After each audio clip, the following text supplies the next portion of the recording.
Hello there, and welcome to Master of Horror. These are 3 true paranormal stories.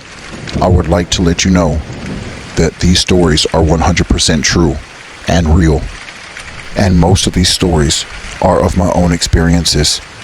The others are true stories that I've gathered and I looked up the information on and found out that they are 100% true. I hope you enjoy these stories. If you do, please like and subscribe. It'll really help the channel out. Okay, now let's begin. First true paranormal story, the Mothman. In the 1960s, in West Virginia, Point Pleasant, many paranormal and unexpected sightings occurred. All of these sightings and experiences have been documented by the authorities, the newspapers, and organizations. In November of 1966, 2 couples went on a date to a World War II dump site in Point Pleasant. This is where it all started. They claimed, as they were there, a large winged black creature with red glowing eyes chased them out of there. They reported the incident to the police. This marked the beginning of the paranormal events ever documented. The black creature would chase people to the ground many times. Other people would suffer from bleeding eyes. Some people saw a giant mutated owl flying in the sky. People were beginning to see this Mothman in the sky flying over their houses and even in their backyard. A resident claims that there was a Mothman standing by a tree about 6 foot to 7 foot tall, staring right at her as she was in the kitchen washing dishes. She claims as she looked out the window and saw it, it had red glowing eyes. She said it then took off and flew into the sky. She swears on everything that it was not a bird or any other type of flying animal, and it was definitely not a human being. Around this time, when things were getting really bad, the Washington Post, which is a newspaper company, heard about all the sightings and things that were happening in West Virginia, Point Pleasant. John Klein is a reporter for the Washington Post and researcher. He was sent to Point Pleasant. He had lost his wife a couple of years earlier in a car accident. He went to Point Pleasant and there he started his investigation. While there, he had reported on many stories, and what follows is actual documentation of his contact with the paranormal. He was in a motel room, distraught, and was sitting on the bed. The phone then rang, and John Klein went to pick up the phone. The voice on the other phone sounded electrical and cut up, but it said, "Hello, John Klein." "Who is this?" John replied. It said, "My name is Indrid Cold." Before John could say anything else, it said, "Your father was born and raised in Wisconsin. You lived in a greenhouse on Monroe Street, and you don't remember how your mother looked." At this point, John Klein knew that this was not a hoax, and he replied, "Okay, you have my attention." He then placed his watch in his shoe and placed his shoe under the bed. He asked the voice on the phone, "Where is my watch?" The voice on the phone said, "Your watch is in your shoe, under the bed." John then got up and closed the curtains to his motel room and turned off the lights, hoping that no one was looking in. He then sat back down on the bed and picked up chapstick and put it in his hand. He picked up the phone and asked, "What is in my hand?" Slowly, the electrical voice said, "Chapstick." At this point, John Klein became even more fearful of who he was speaking with. He got on the ground and pulled the book from the top of the nightstand and quickly asked the entity on the phone, "Read me line 3 on page 55. The entity said it word for word. John sat up for a second and asked the entity, "What do you look like?" The entity replied, "Why, that all depends on who's looking." His next question was, "Can I please meet you?" The entity again quickly answered back and replied, "You already have, John. You already have." The last question, and the most important question in the conversation that John asked was, "What happened to my wife?" The entity said, You saw what happened to her. You were there. You cannot find her by looking. You will see her in due time. The phone then flew off of John's ear through electrical static. And that was the end of the conversation with the entity. John Klein had an actual conversation with the Mothman. After the collapse of the bridge in West Virginia in 1967, the sightings and paranormal activity calmed down greatly to the point where there was very little paranormal activity that was documented. These actual events that occurred happened between November 1966 through December 1967. True paranormal story number 2, the Lechuza. Hi, my name is Diana. I live in Richmond, Texas. And when I was about 11 years old, it was 1969, and I remember my mom was cleaning up outside. It was really late. I would have to say around 12 o'clock midnight. While she was outside, she said she looked up because she heard a whistle and there was something in the tree, but she couldn't tell what it was. It was too dark. She hurried up and went inside and grabbed a flashlight. She told me to come outside with her to help her see what was in the tree. She said she thinks it could be an owl, but at the same time, when she heard the whistling, it gave her the creeps.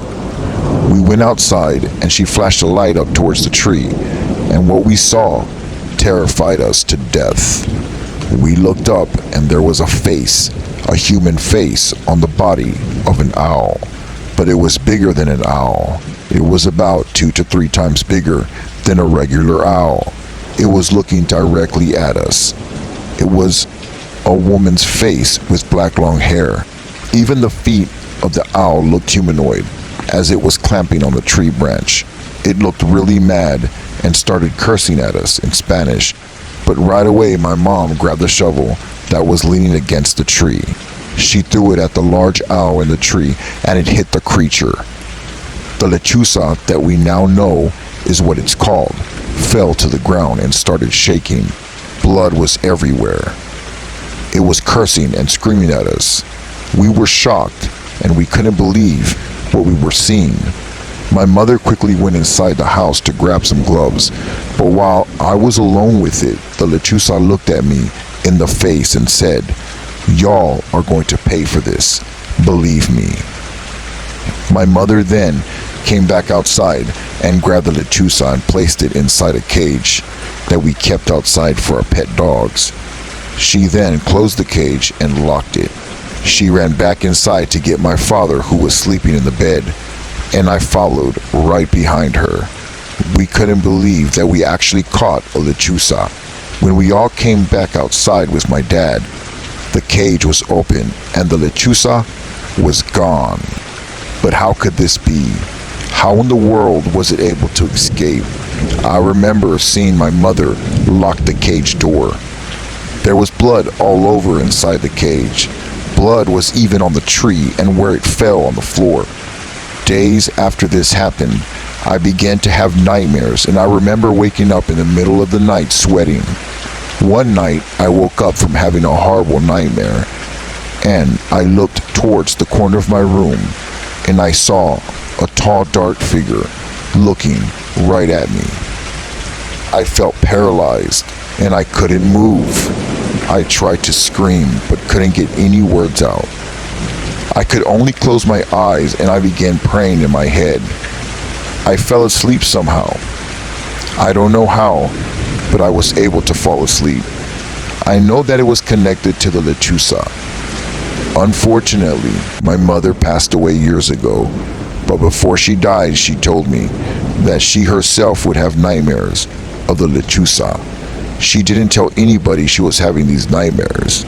She said that she regrets what she did that night because she knows that it started haunting me and her. Luckily, the rest of the family didn't get messed with.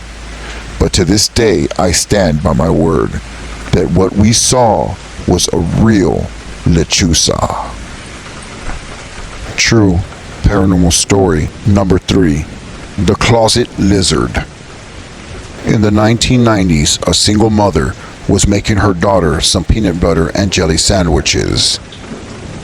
She went to the bedroom and gave her daughter a peanut butter and jelly sandwich. Her daughter said that if she could have an extra peanut butter and jelly sandwich to give to her friend. So the mother went ahead and made another sandwich to give to her daughter. Her daughter quickly came back from the room, telling her mother if she can have another sandwich, that her friend that lives in the closet wanted another sandwich. So the mother went ahead and made her one more. Her mother was wondering where this little girl was putting all this extra food that she was claiming she was giving to her imaginary friend. At least that's what the mother thought. The mother thought that her daughter was throwing away the food. Her mom knew that no one could be in the closet because it's sealed off. Just to be sure, she wanted to know where the little girl was putting the food. So the girl's mom quickly followed the little girl back to the room after giving her the third sandwich. When the mother peeked inside the room, what she saw scared her to the core. A hand came out of the closet door and grabbed the peanut butter and jelly sandwich. She saw the hand grab the sandwich and pull it into the closet. She said the hand was green and slimy like a lizard. It had long claws for nails.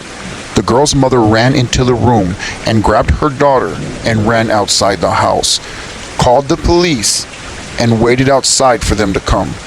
But not long after the police went into the girl's room, there was actually a hole that they found inside the closet, behind the clothes, where someone or something can crawl through. The hole actually led outside towards the back of the backyard. Their house was barely built, but it was located near an army base, separated by a forest. 2 days later, the army showed up at the woman's house, asking for her to leave her house, that they had to conduct an investigation. The woman was baffled and confused, wondering what the heck was going on. After about 16 hours or so, the army officials finally left. The single mother and her daughter finally left and moved to another house. To this day, this is known as one of the scariest home invasions known to be documented by police and the army. Thank you for listening to Master of Horror. Please like and subscribe so you can have even more continuous nights with Master of Horror and true paranormal stories. Again, I would like to point out that I have chosen only the most terrifying and scariest true paranormal stories that I come by. If you would like to submit your true paranormal story, and it might just be in the next Master of Horror series, you can submit your story at the email I have in my description. Thank you for listening, and goodbye. And always remember, don't forget to keep the nightlight on.